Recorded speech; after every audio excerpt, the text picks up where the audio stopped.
Hey, what's going on? Yo, hey bro. Nick. It's nice to meet you guys. Good to meet you too. Thanks for having me. Appreciate it. This is the first time I've ever done anything like this, so pretty exciting. Oh, it's a round of first, man. We're working on it too. Bear with us if we got a little jitters and shit like that, you know. No worries, man. I'm in the same boat, so. Scene. No, that's cool, man. That's cool. So I'll just introduce the interview. Welcome everyone. This is the first interview for Front of House blog for the website. Today we've got Nick Alpern from Swiss Alps in Edmonton, a rapper, R&B artist, up and coming, just started 2020, verified on Spotify, baby. Nick, how are you? I'm good, man. Living the dream. It's pretty cold up here, but it's getting warmer, so things are looking up. The vibes are setting in. No doubt. Yeah, we're getting some spring. We're in Windsor here, over in Windsor. Oh yeah. So Yeah, we're chilling. It's good. That's so good. I guess like first thing we wanted to know from you is, you're from Edmonton. What's That's it like being rapper, singer in Canada, in Edmonton of all places? Like, that isn't a place with a big scene. So like, how did this all start? It's kind of more. It was more. I met some good people there. It's not a big scene, but there's a really good community. So it's really welcoming. And honestly, the only way that I could describe it is pretty warm.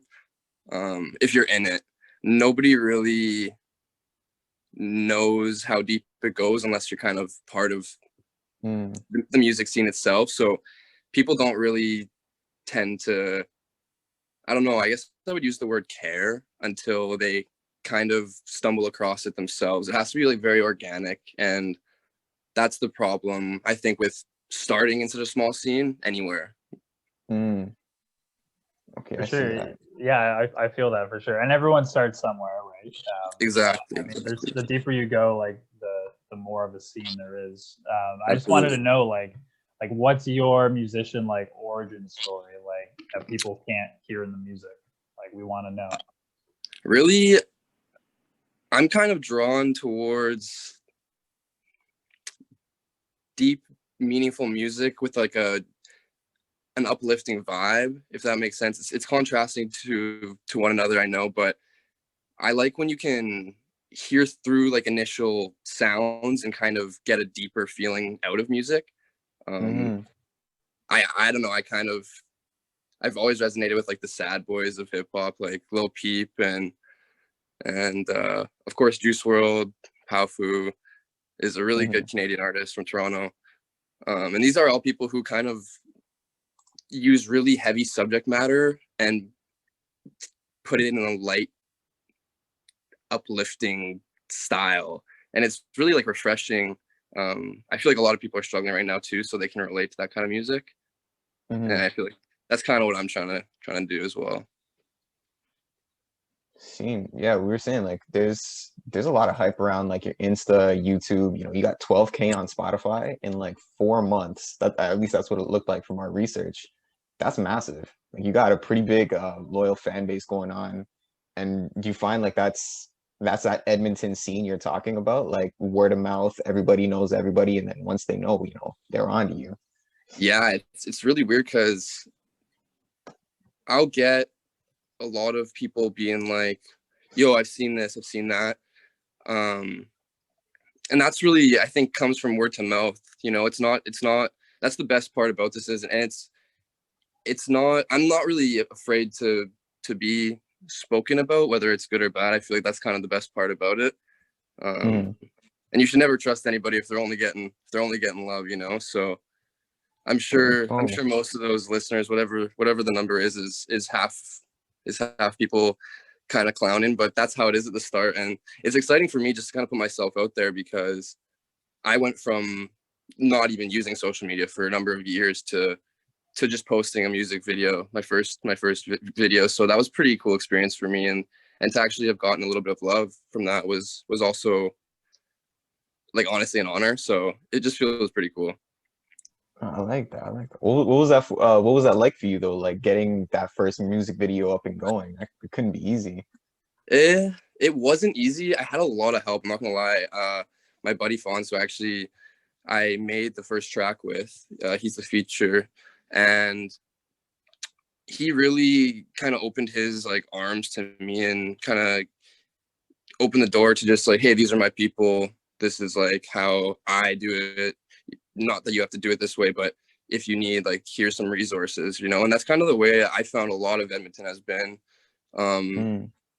Yeah, at least on the front of it, it's pretty welcoming, and nobody really wants to be like the only one. They want to be part of something, and that's a really good feeling.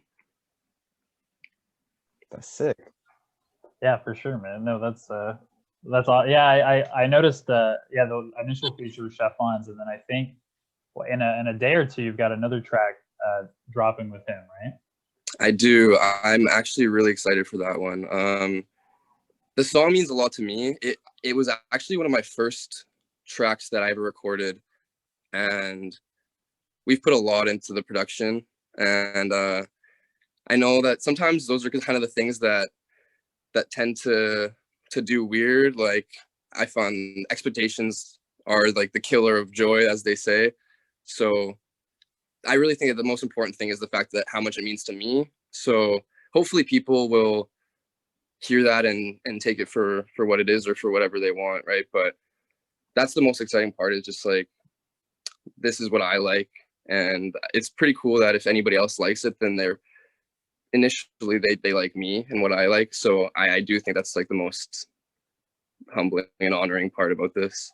Yeah, I've noticed a lot, like, comments on your stuff. It's a lot of people sort of going on about how much they relate to it, find it very relatable. And I've noticed in some of your descriptions, you say some of the songs mean a lot to you, like in Conflict on Instagram. I was just wondering, like, as far as that, like, is there a favorite song of yours, or maybe a song you relate to most, or one that like represents you the most as an artist? Honestly, my song "Stay Alive," it's my biggest song. It's doing pretty good on Spotify. I think it just hit 10K, which was pretty exciting for me, because again, like, that seems like I don't know nearly that many people, or you know what I mean? So that's cool. But I would say that one it's a little different, because it's a little bit of a weird tone. It's pretty fast, so you might not really catch a lot of it unless you're listening close. But I tried to pack it filled with like as much about me as I could, and where I would like to be. And so I feel like it was kind of, that song is kind of a good like introduction to who I am, even though it wasn't my first song. But that's what I would say is probably my biggest and most meaningful project thus far, I would say. Yeah, we were actually we were talking about stay alive a little earlier. Sorry, and we were talking about how there was a contrast between how quick you were on the beat and how slow the beat actually was, and how that worked together to make a nice real blend in the sound. And we were wondering, like, how is it that you structure your flow in your writing? Like, do you complement the instrumental, or do you have this written already, on deck, and then you just get the beat and you go in? So I kind of built this one from the ground up. I had a flow, like I had some lyrics written down off the jump, and you kind of like hear a beat that you vibe with if it's not a complete original, and this one wasn't. And so I had to kind of pull from something that I already had inside of me. And I found that like just the start was all I had at the time, and I kind of just jumped in, and it went from there. My writing process is a little different, because I would like to be very descriptive as I can. I'd like to put my music out as, if the lyrics were on paper, you can potentially hand it in as like an English project and it would be like correct. So I feel like that's where it really came from, and it was just being able to fit the proper words and syllables to this beat, because if I went any slower, I would have to change the complete like the flow altogether, right? So it really just comes from just a little bit of trial and error, I would say, as anything. Yeah, that's cool. I really like Stay Alive. I like the production on that one. I appreciate that, man. And I just to go off the beaten questions here, I wanted to ask. I really like the location for that video. Can you tell us a bit more about that location? I'm interested in. Definitely. So I wanted for that music video specifically, since it was really just, the song is more of an introduction to myself. I wanted the song to kind of speak for itself in a sense, if it could. And with that, I wanted to kind of highlight what was important to me at the time, and that was just like my city, and that, you know, I'm just trying to do this, and it's kind of whether they like it or not. I'm making music, and that's the way I feel like it should be for most people. So I really tried to choose two like iconic locations that would resonate with people, and it's cool when people go like, "Oh, I've been there," and you really made it look cool. So the first location was this spot called, it's just this archway under one of our highways, and it's called the White Mud Creek. Basically, it's just a place where people like hang out in the summer and do graffiti, whatever. It's kind of gotten famous lately because of TikTok, of course. And then the one is just the very popular traveled Walterdale Bridge, just before you hit downtown. So it's just a nice aesthetic, and I thought people would be able to place it easily.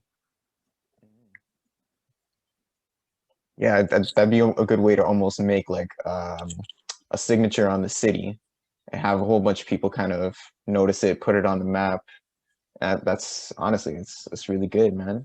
That's what I was hoping for. Yeah. And we're also wondering, with like, you know, you have 7 singles out now, and we're like, oh, is there any word on an album, or is it more like you're working out singles till it becomes something organically?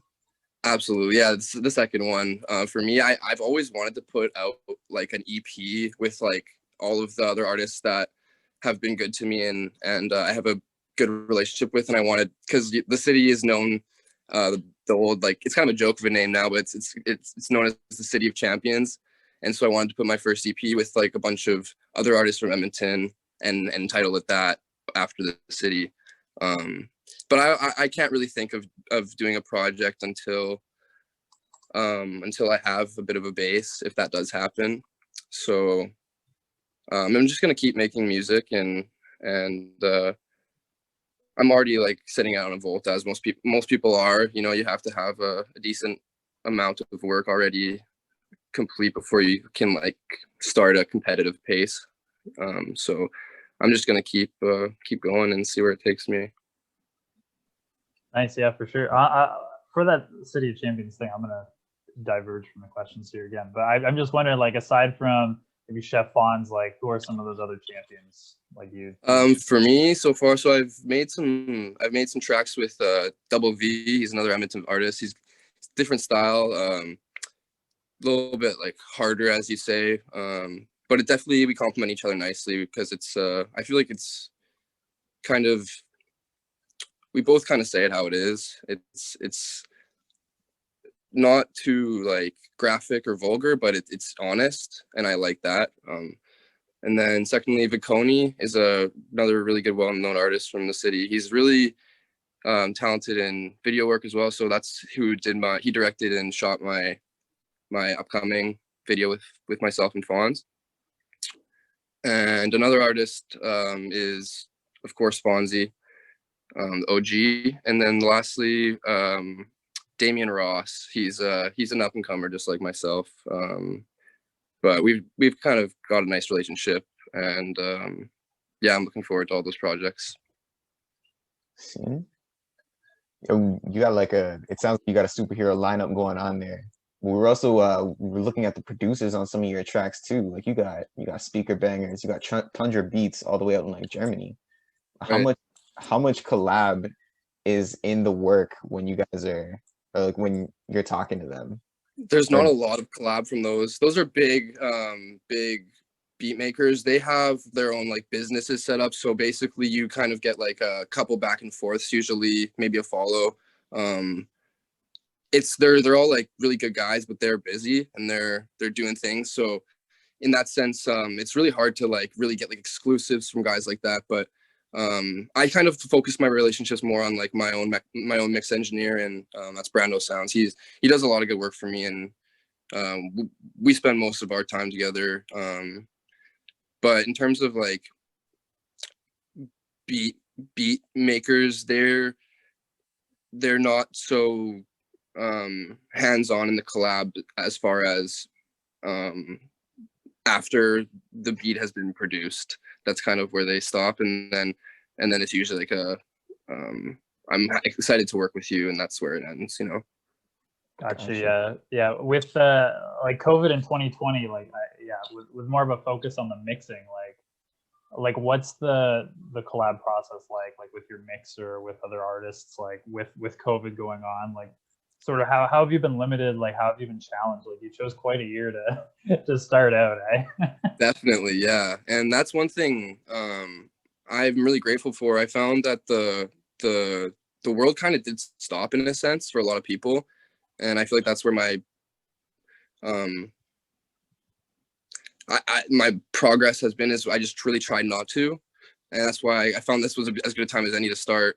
But as in terms of limitations, I found it's been really different in the sense that like if I do collab, it's totally back and forth. It's, hey, like we're doing this. You decide on what kind of sound, what kind of style, what kind of writing, what kind of subject matter, and then it's very like, I sent you this, get back to me. And then they might like, if they like it right away, then they'll hop on and then send like a revised version back. It's very, very much so not in person, and that makes it hard. But I feel like we're doing a pretty good job of still keeping it like personal and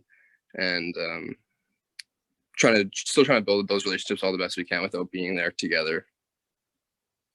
No, that's fair. Honestly, like you do the best that you can, and it seems like you guys have a good relationship, kind of Definitely. a good working relationship together. Definitely. Now, we're wrapping up a little bit on our time. We really wanted to wonder, you know, you're an artist, you're going out in the biz. Who are you listening to right now? Right now, I mentioned Paufu earlier. He's just doing his thing. He's another Canadian artist that's kind of flying under the radar. Because he's not flashy, he's just honest, and he's building a really loyal fan base for that reason. I kind of would like to follow in his footsteps, just with the unapologetically himself. I love people when they do that, and I feel like they're always really well embraced if they're honest and real. So that's really one. I can't stop listening to Juice WRLD, and I don't think I ever will. He's just yeah, he's just like RIP. Another one, I've always been influenced and inspired by another fallen angel, which would be Six Dogs, who recently passed away. RIP to him. But he just is, in a sense, he's one of those like eccentric, abstract artists that kind of doesn't really care, but you can tell that it's so important to him at the same time. And I feel like that is number one. You have to value what you're doing above anything. And I feel like whether it's serious or just for fun, that it's still like really beautiful to create no matter what. So I just try and take after those who have already done that. For sure. I'm glad you mentioned Six Dogs, man. I hadn't even thought about that, but yeah, that was a terrible loss just last month, I think, right? I was keying up on Young Gravy, and he's taken some time off for the Right. How have you been taking care of yourself?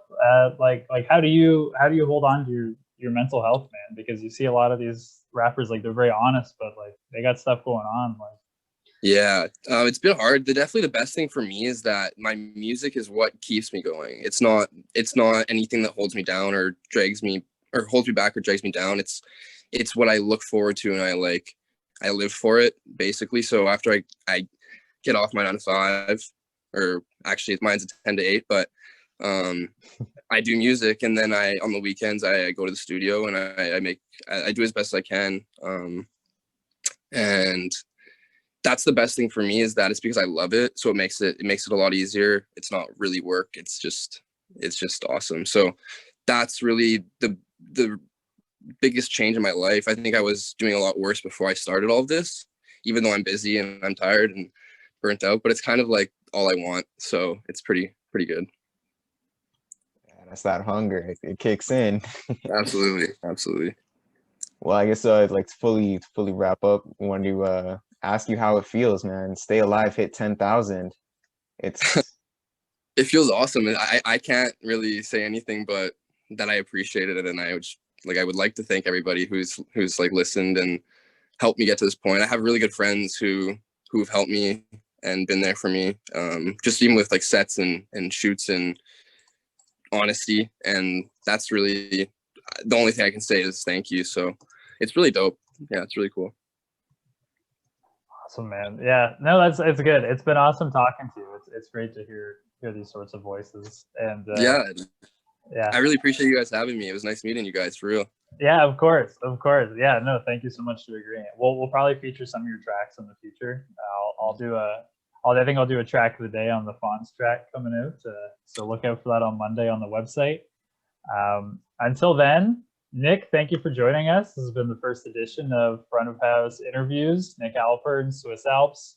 Check him out on Spotify, YouTube, Instagram. We'll be posting all that. And Nick, for the last time, thank you. Awesome. Thank you, guys. It was really great again. Yeah, for sure. yeah, man. Yeah, Take care. So much. Take it easy. Yeah, have a good one, guys. Bye.